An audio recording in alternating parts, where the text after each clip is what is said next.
Welcome to the Nourish Child Podcast, a show about childhood nutrition, feeding kids, and dealing with the ups and downs of growing a healthy child. Here's your host, registered dietitian and childhood nutrition expert, Jill Castle. Hi friends, I just wanted to let you know that I've got a special summer season in store for you. I'm calling it the Best of Summer. Starting on June 9th, I will be airing a Best of episode featuring several different topics where you can go deeper and learn. For instance, our first Best of episode will be called The Best of Becoming a Good Food Parent. I'm going to cover topics like extreme picky eating, brain development, why kids eat, weight challenges for children, and feeding young athletes.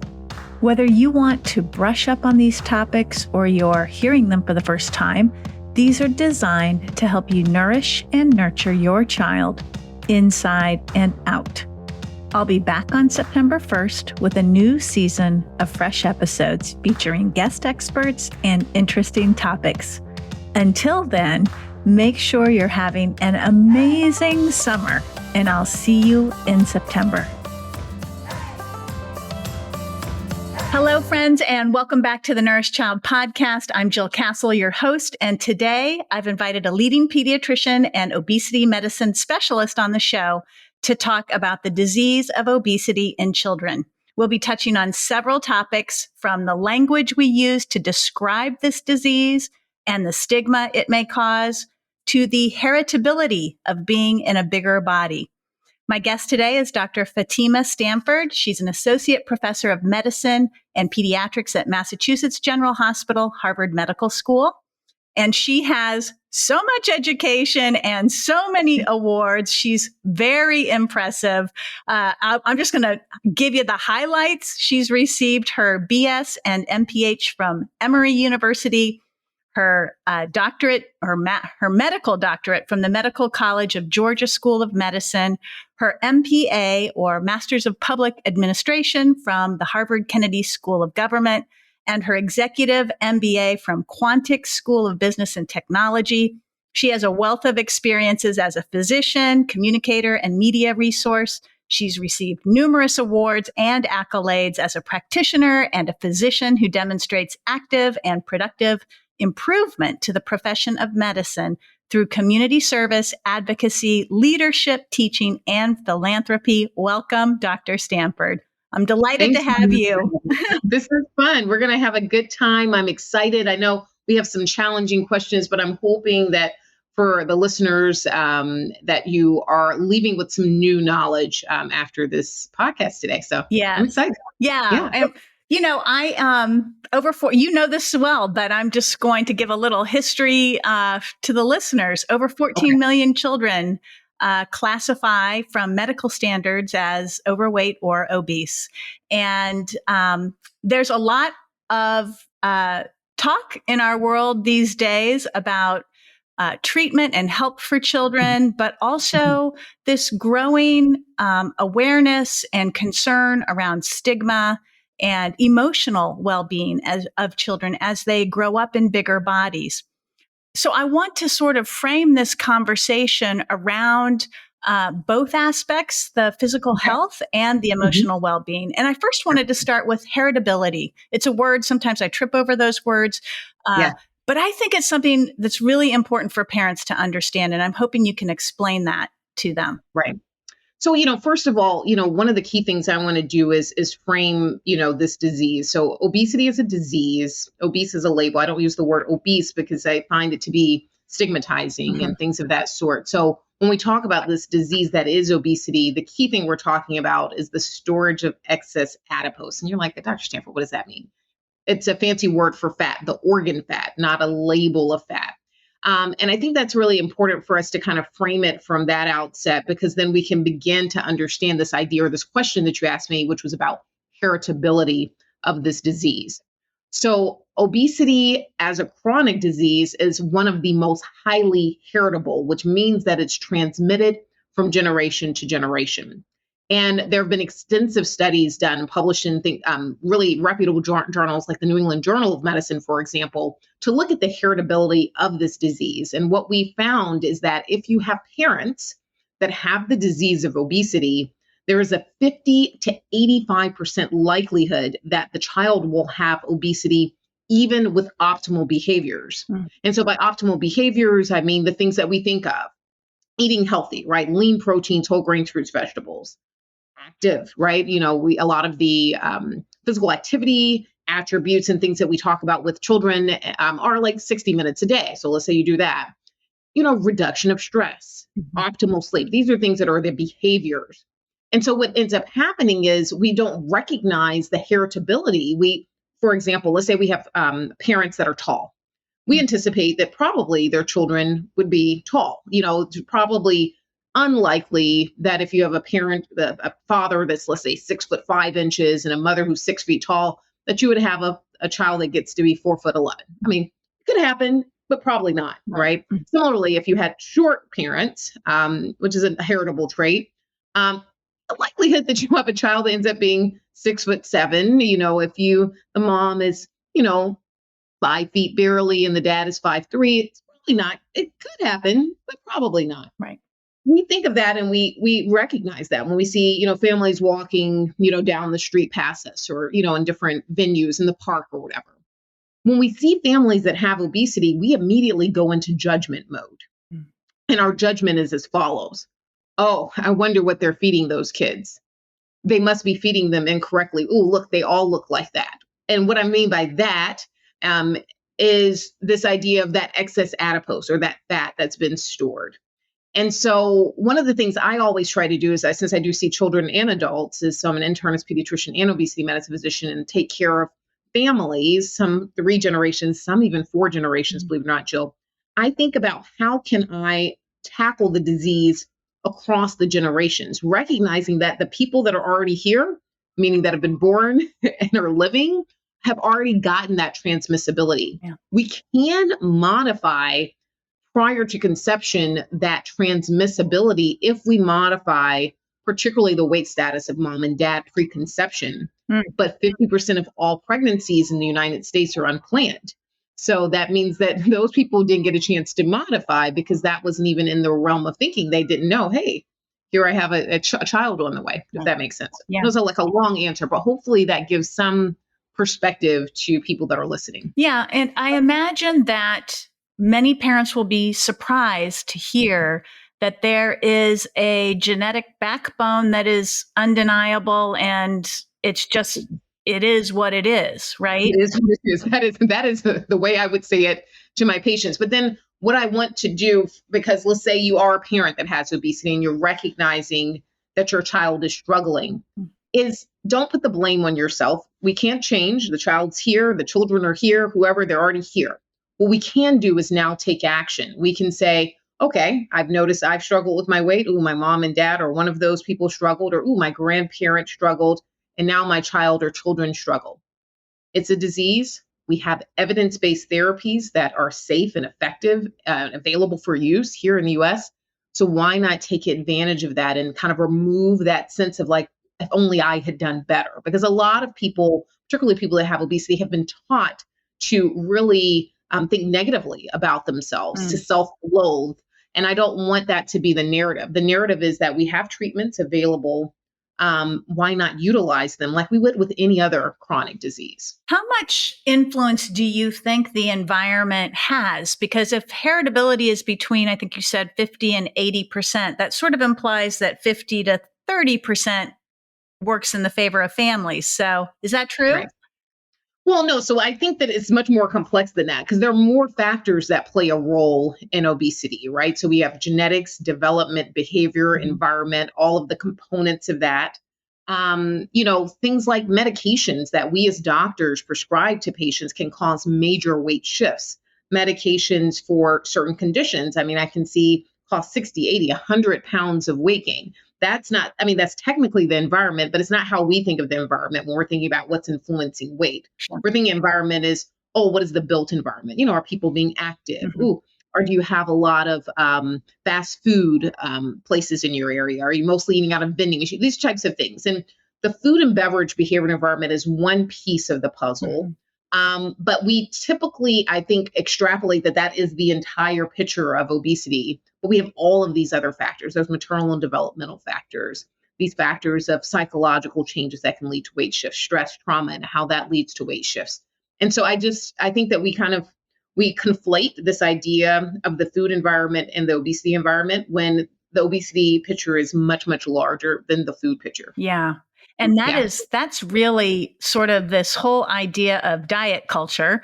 And families might know, I've not really talked about that on the show that much. So I invite you to sort of break that down for listeners. But this environment, the society we are growing up in, does not help us understand the disease of obesity as in a larger context. We really do.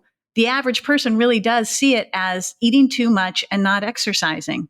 Yes. And that's way too simplistic.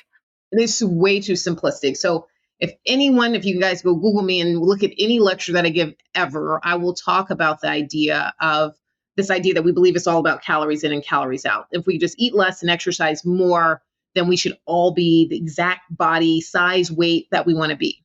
But I think that across the continuum, whether you're someone that's lean or someone that has obesity, you might recognize that maybe it's not exactly what you want. Maybe it's off one way or another, and that the things that you do don't quite, get you to a certain place and sustain you. So a lot of people are like, oh, Dr. Stanford, I'm able to lose weight.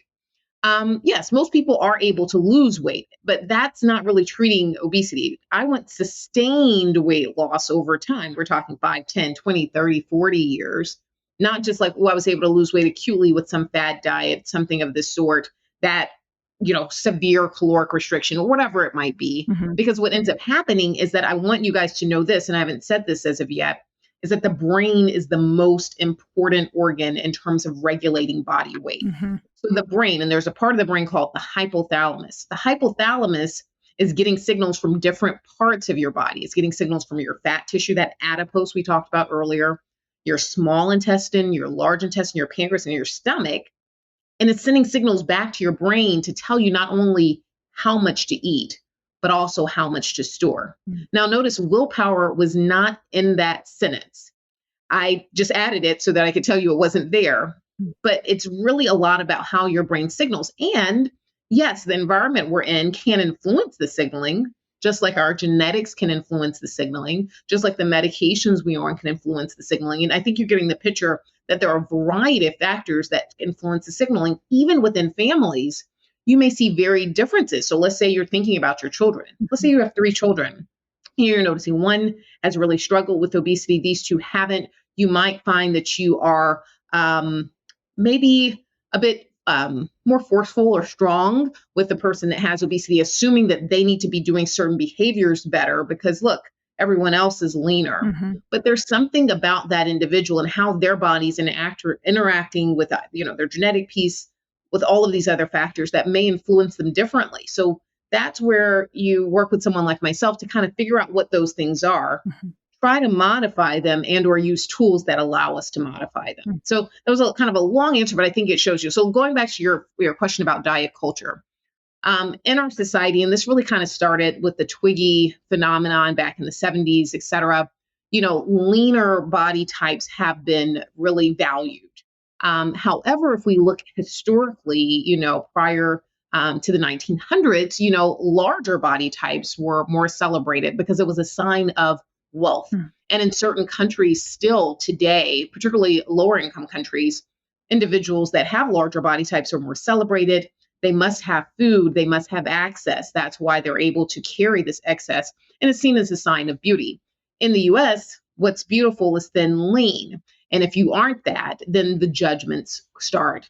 Yeah. And then there's a whole industry to help you become thin and lean, right? Exactly. Right. And it's usually not in a healthy way. So, exactly. I think the key thing is that if you're up late watching some type of infomercial or something that's promising something that seems not realistic, it probably is unrealistic. And you want to utilize strategies that are founded in evidence. I'm a research scientist, so I'm thinking about what is the data showing? Mm-hmm. Can I say things about this treatment modality and how it works in large groups of children, for example? And then that's when we know that we would utilize this. What would I use for my own children, except something of that sort? Sure. So let's move into children. Okay.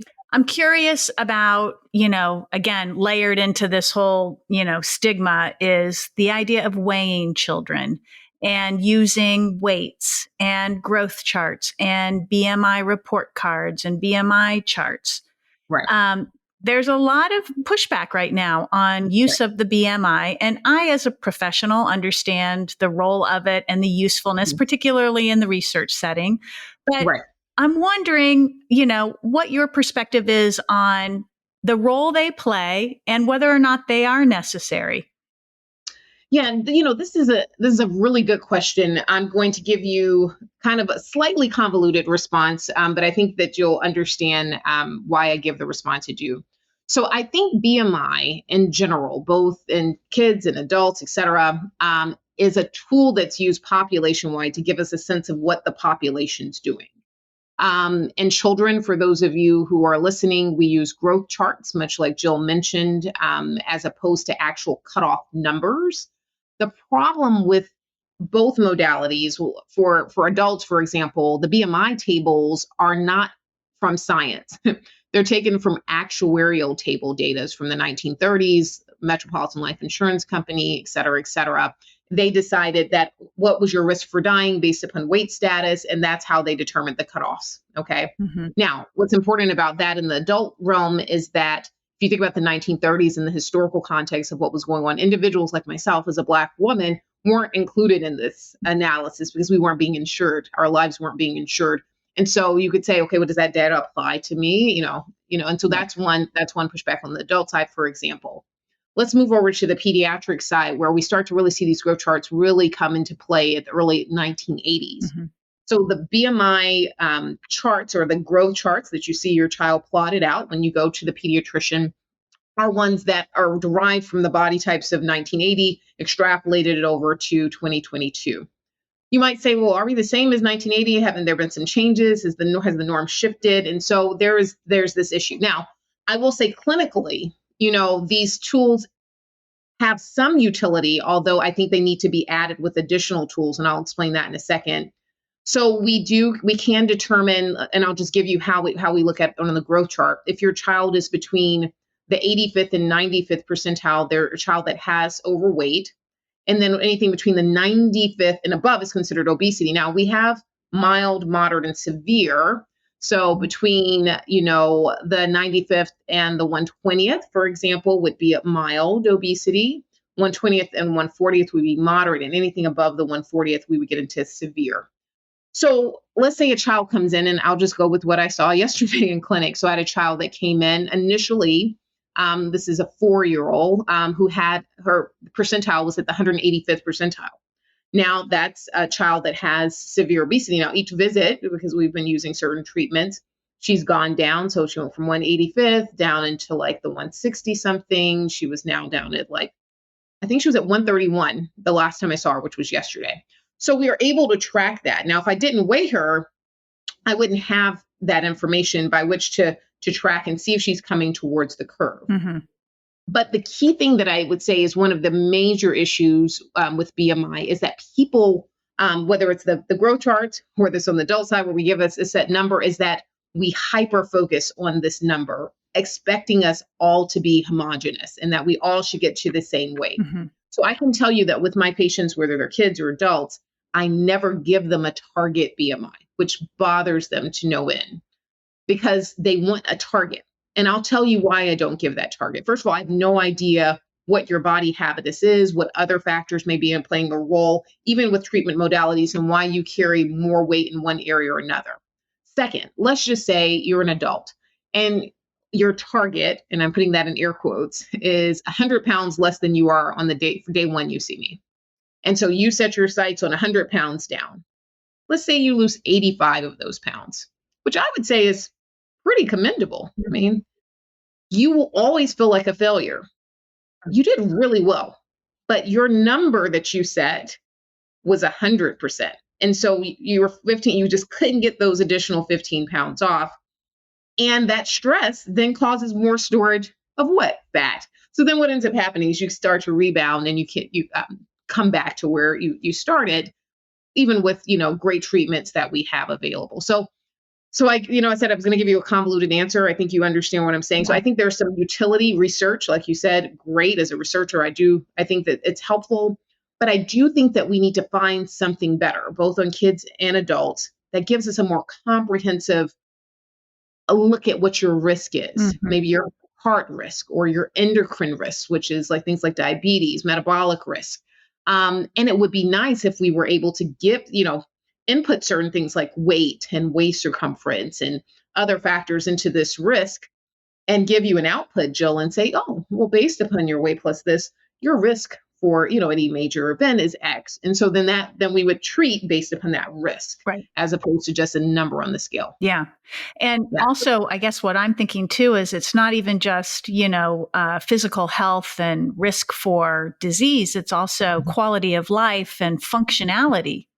And Absolutely. I think that's really important in children because if they're not sleeping well, then, they're more likely to be at risk for gaining body fat or having other, attention problems in school or other social issues. And if they can't be physically active because the load, just the weight on the physical frame is a lot, that functionality piece isn't really there. So I agree with you. I think I always showcase it I like it as a tracking measure. Like I'm sure like you, I can look at somebody and tell by appearances whether they are carrying extra body fat or not. Right. But there are so many kids, particularly adolescents, as you know, who might be growing and putting on muscle and they may look on the traditional growth charts as accelerating in their weight or, but we don't really know the proportion of how dense are their bones, how big are their muscles, and all of that is.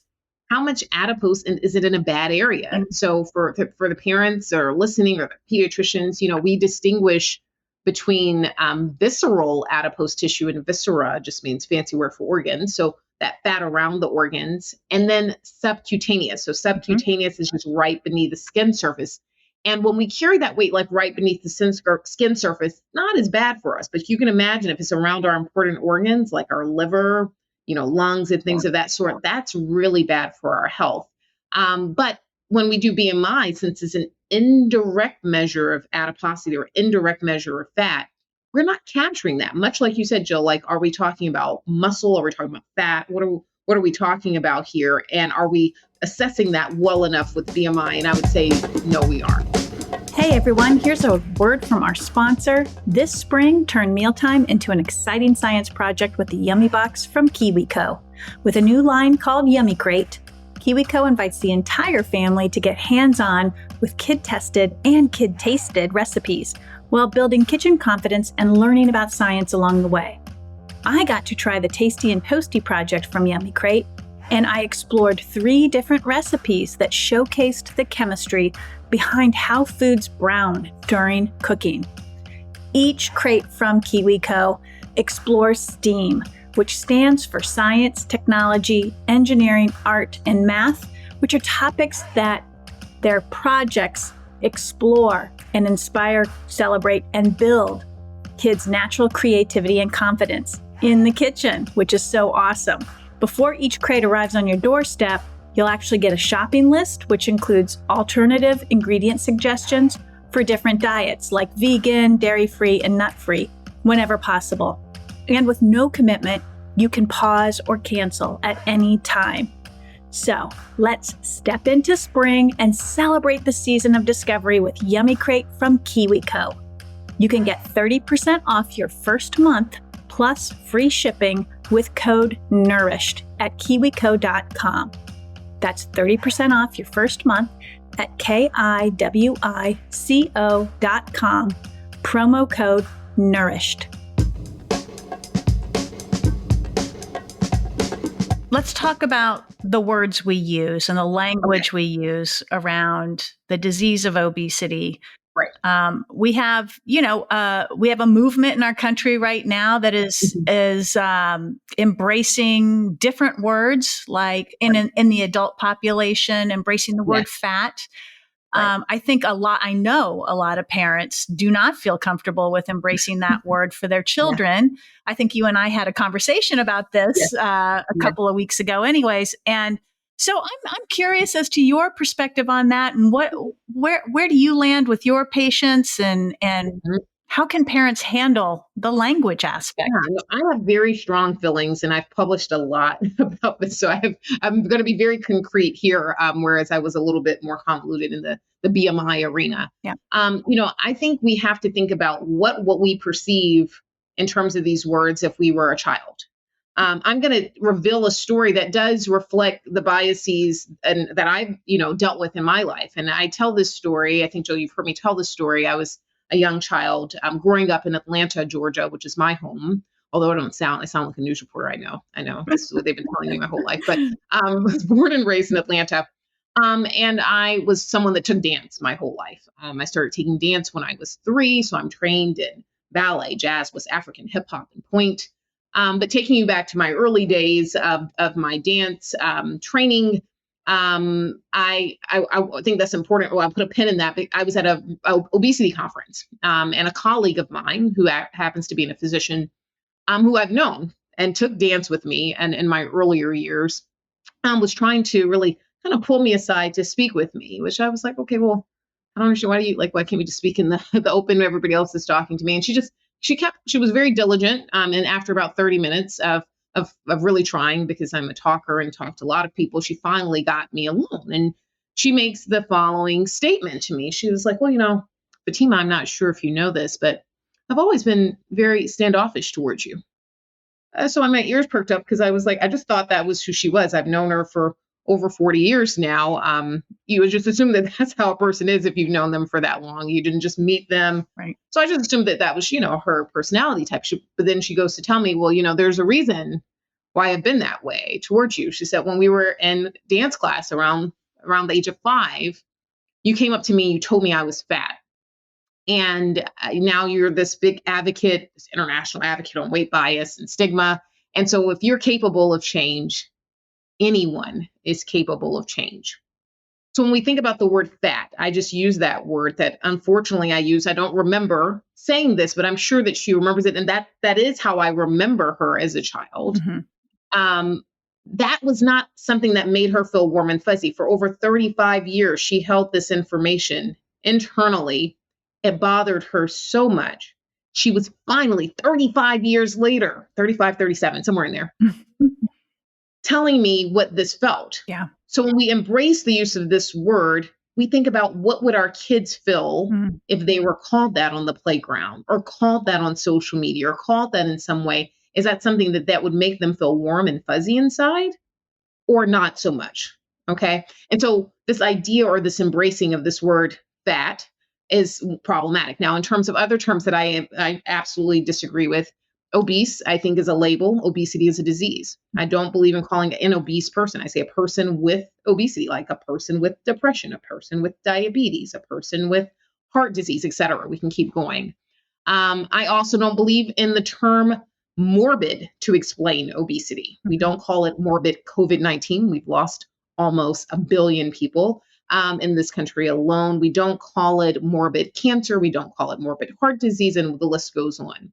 So why do we call it morbid obesity? It reflects our biases, particularly related to this disease. So I've actually worked here both in Massachusetts and at the American Medical Association level to pass, resolutions that reflect the language that should be used.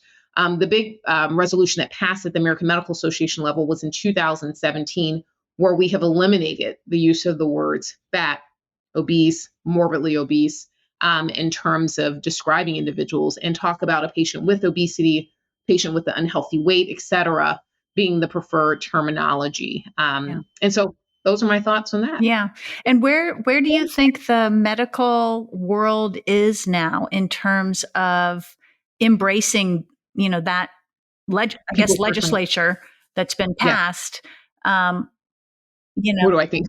Yeah, I think that overall the medical community, when you explained it in the way I just did, is receptive. Mhm. So keep in mind the American Medical Association is the largest society for physicians. It represents over 270,000 physicians, which is the largest organization in the country. And so if that group passes it, it obviously becomes a standard.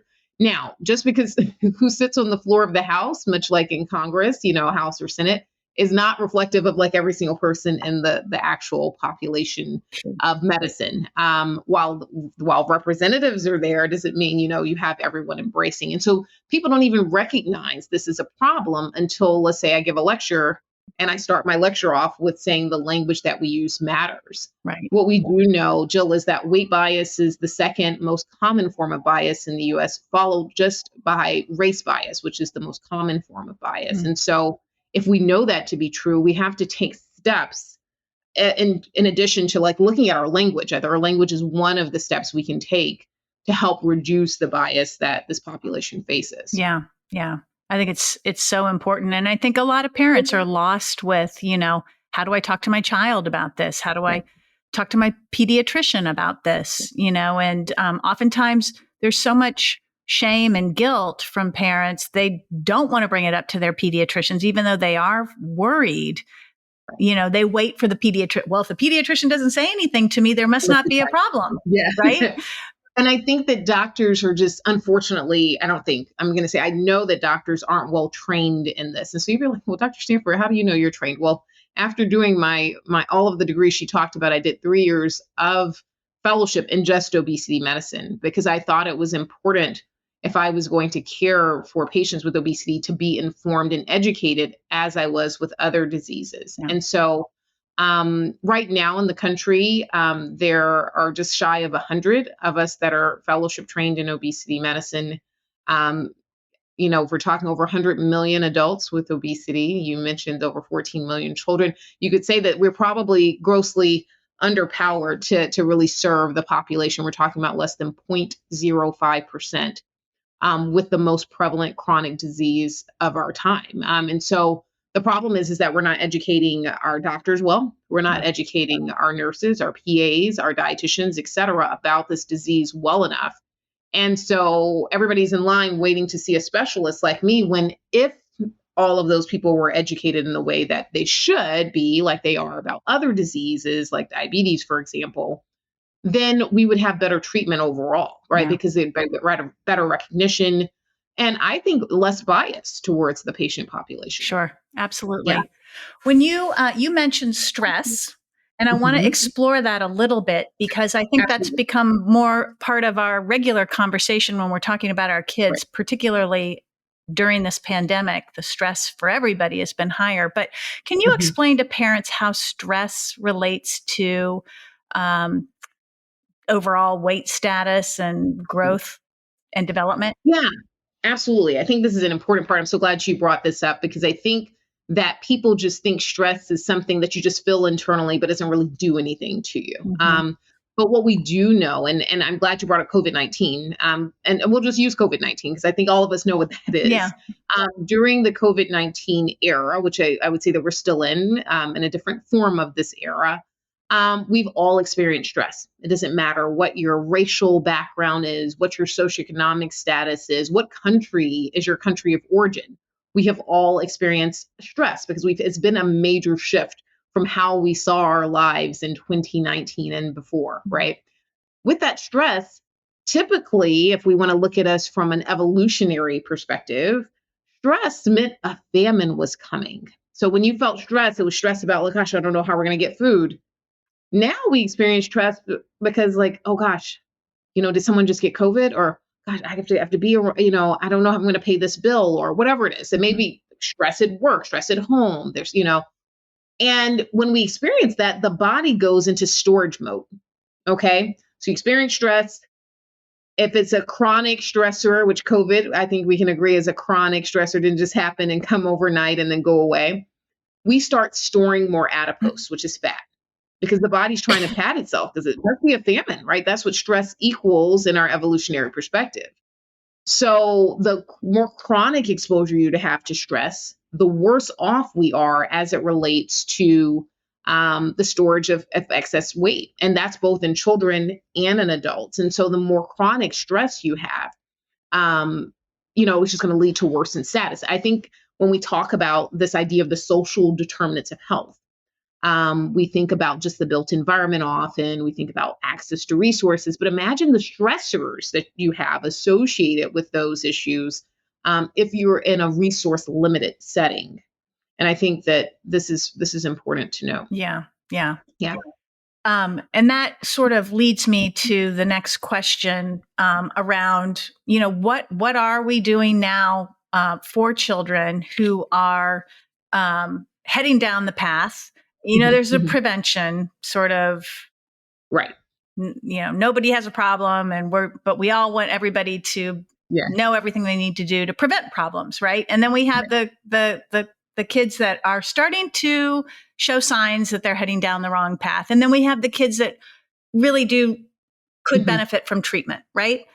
Yeah. So what's happening with the kids who could benefit from treatment? What's going on in the research world? What are the treatments that are out there today that are safe, that families can feel are safe and good? Yeah, I think families, I'm going to go through what we would do if you were to come in, to my center as a child or an adolescent, and you have this disease that is obesity. So we would think about those categorizations in terms of mild, moderate, or severe obesity that we talked about. Obviously, more severe, I can use more aggressive tools. And I usually use this analogy, Jill, to talk about the type of strategies we should entertain based upon the severity of the disease. For those of you who are in New England, you are familiar with snow. If you're not in New England, I understand you might be like, what's going on? I mean, if you're in the Midwest, like Chicago, Detroit, you're also familiar with the snow concept. And so even if you live in Atlanta, where I grew up, I want you to just kind of envision with me. Let's say in each of our areas, we were to get 12 inches of snow in the next, hour. Let's say 6 hours, 7 hours. That'd be a foot of snow. That's pretty sizable, even for the New England area. We'd say that something needs to happen because we can't just navigate the streets, et cetera, with that degree of snow. So I would ask my patients, okay, so if you had that degree of snowfall, what do you think would be an appropriate tool for your city to use to get the snow out of the way? And almost everyone will apply a plow. And I got to use a plow. It's a lot of snow. It's like, okay, that's reasonable. And I agree with that.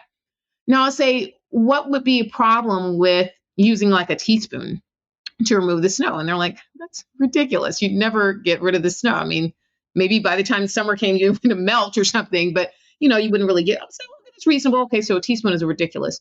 What about like a punch ladle, right? You get a little bit larger.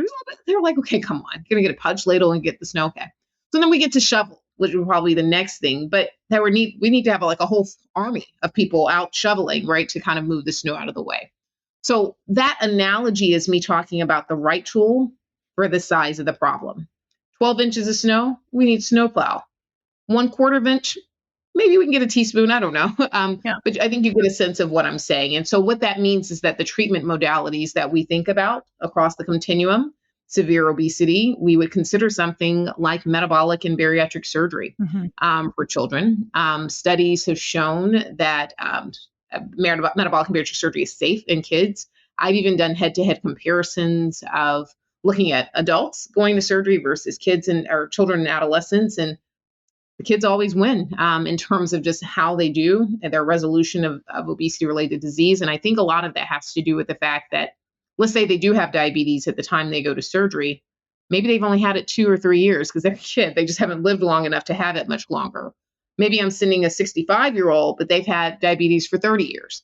You can imagine that if you've only had it for 2 or 3 years compared to 30, that which one is going to resolve more likely? I mean, it's really kind of a no-brainer. So that's one strategy. We're starting from severe and working our way down. Yeah. Medications, what we call anti-obesity medications, are approved for the use in pediatric patients. There are only certain ones that are approved for use.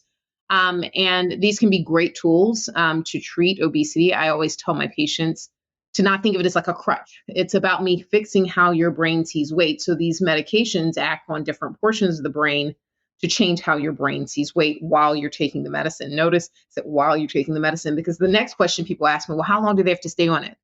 And it's indefinite, right? If we're treating a disease and it works, we use that medication long term. And then, of course, since we went in reverse order, comprehensive lifestyle intervention is obviously of significant importance. This is where my friends like Jill come in, the dietitians that do a lot of this work with our children and adolescents with obesity, with a hyper focus on, diet quality and physical activity, things of this sort. And the dietitian is often one of the key leads of the team, particularly as we look at comprehensive lifestyle intervention.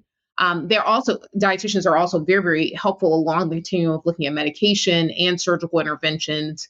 But I would say the lead of the team when we're thinking about comprehensive lifestyle intervention for children and adolescents. Yeah. And that would be more of the teaspoon approach, yes. right? So someone has just begun to struggle with their weight.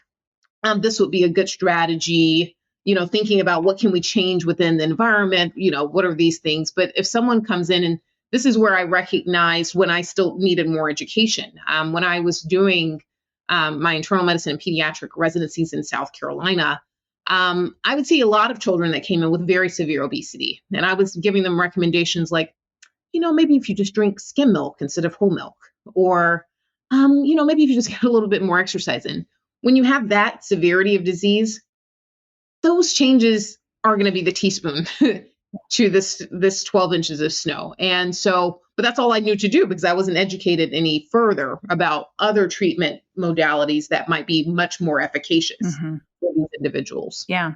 Well, we've come a long way because I did my training at Mass General as well. And, it was diet and exercise that for decades, it was diet and exercise. And I would say that obesity medicine has really sort of changed the landscape of what is possible for a lot of individuals, but now even for children. And I think that I'm so happy that you're on the show because I do have pediatricians and other pediatric dietitians who listen in who are on the front lines helping these children. And, they may not know that there are centers that use medication that, offer medication, medical medicine management and surgery. I actually had a teenager on the show a couple of years ago who had gone through bariatric surgery, and she came on and told her story. And, but I think now even the age is younger. Yeah. So, we don't have it's not a specific age cutoff. I will say that at a center like ours that does do a higher volume than maybe a lot of places in the country, that typically people are around 12, 13, in kind of that earlier age range. If you're looking at the low end of the spectrum. And so my people, I think, oh, really? Just a 12-year-old? Well, obviously, like I said, the earlier the intervention, the better, right? So maybe they haven't developed some of those other obesity-related diseases.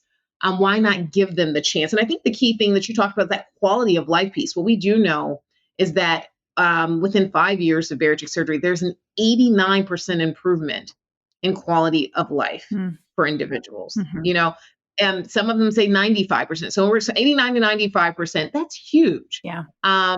And I think I've written a piece, or actually I published a piece on, it's called Hearing Their Voices, listening to individuals that were young when they had surgery and how that changed their life outlook and how even their career options, et cetera, because of this big bias issue that we talk about. It's really had some major positive impact. And do you see, just to keep this sort of balanced, do you see negative sequelae from interventions? Are we, I think it depends on how you approach the interventions. I don't necessarily see big negatives. The side effect profile for, let's say, even something as aggressive as surgery is relatively minor if it's done in a accredited center. We have what we call accredited centers that do enough volume for them to receive this, kind of excellence stamp. That's what we would look for bariatric surgery. With medications, of course, there's any potential for side effects, but there is potential for side effects from Tylenol. So the key thing is just informing people of, like, these are the potential. If you experience those and they're, debilitating, we don't keep you on the medication, but you have to inform us of that information. I inform you, okay, these are potentials. don't assume that you're going to get these just because I mentioned them. My goal is to just be thorough. So in case something does happen, you say, well, you know what, Dr. Stanford did tell me I could have some nausea. That nausea is pretty intense, whatever it might be. And so obviously for anything, there's always a potential for risk. But if you're looking at like mortality from surgery, 0.07% death rate in the United States and less than 1%. Mm-hmm. But if you were to think about what you see on TV, you would just assume that this is like a, really unsafe and, gosh, there's all these bad things that go wrong. And it's just not a common phenomenon to have these things be problematic. Yeah. And I guess for my last question, what would your advice be for parents who are raising children in bigger bodies? How can they optimize their child's physical health while also promoting their emotional well-being? Yeah, I think the key thing from the physical side, and then I'll come to the emotional side, is to get in a comprehensive multidisciplinary center if you can. Of course, these are going to be more likely to be located in major cities affiliated with academic centers. And the reason why I say that is because if you come into our center, you have the ability to see not only the obesity medicine physician, but the obesity psychologist and the dietitian that specifically focuses on obesity. Yeah. And I always say that we make up the trifecta, or the 3 points of that team for that one individual who's at the center. Yeah. What I will offer on the medical side may differ from what the psychologist sees, or issues with not only the individual as a child or adolescent, but the family that may be deleterious. Similarly, the dietitian may have a certain lens or way of picking up things that weren't picked up on the medicine or the psychology side. And so we're comprehensive looking at the whole person and all the aspects of how these issues might affect their weight status. I think the key thing also in terms of messaging and working with healthcare providers from MDs to nurse practitioners to PAs, et cetera, all, of course, the dietitians, I wouldn't forget about you guys, is to think about, think about the language we're using, really reinforcing the idea that this is not the patient's fault or the parent's fault or whatever it might be, that we have this toolkit that we can utilize, that we would utilize for anything else that's going underutilized or just not utilized at all for the treatment of obesity in children. And make sure that your child or adolescent knows that they matter. I think that's a key thing. I think people begin to devalue themselves pretty early.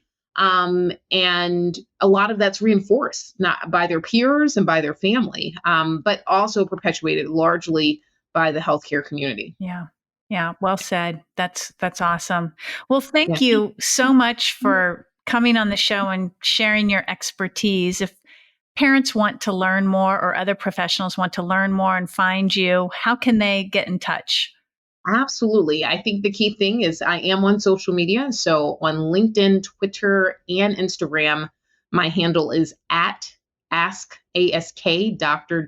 Fatima, Fatima. So that's an easy way to find me. Also, I'm Fatima Cody Stanford. There's no other me anywhere in the world. So it's very easy to find a lot of information. If you're just like, what else can I find?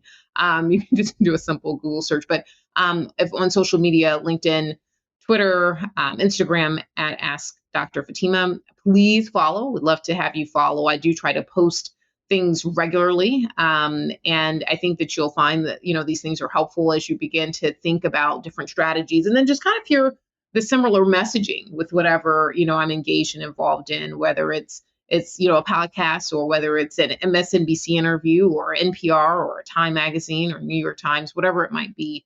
My goal is, I think when you look at any of my work, is going to be the similar messaging, similar thought process, really undoing a lot of the myths regarding this disease that we call obesity. Yeah. Well, wonderful to have you here. Thank you so much. Thank you. It's been a delight. Hey there, just popping in real quick to ask you if you've heard about the Munch newsletter. It's a weekly paid newsletter I send out to subscribers, and it's a little bit of a different piece of content because I answer reader questions in this newsletter. So complicated stuff that I don't have on the blog and stuff that's not here on the podcast. So I have a section on that newsletter called Ask Me Anything. but I also dive into the latest science around child nutrition. So I translate it for you and give you my perspective on that science. And then lastly, in the newsletter, you'll get a section called Get Educated. And I highlight blog posts, podcast episodes, and other people's resources that I think will be beneficial and helpful to you. So if you're getting my newsletter, I do send out a free newsletter every month. But if you want the deep dive, good, juicy stuff, that comes in my paid newsletter that comes out every week on Mondays. That's $5 a month or $50 for the whole year. You can check it out. I'll provide a link right here for you, but you can also go to thenourishchild.com and find the sign-up form for the newsletter.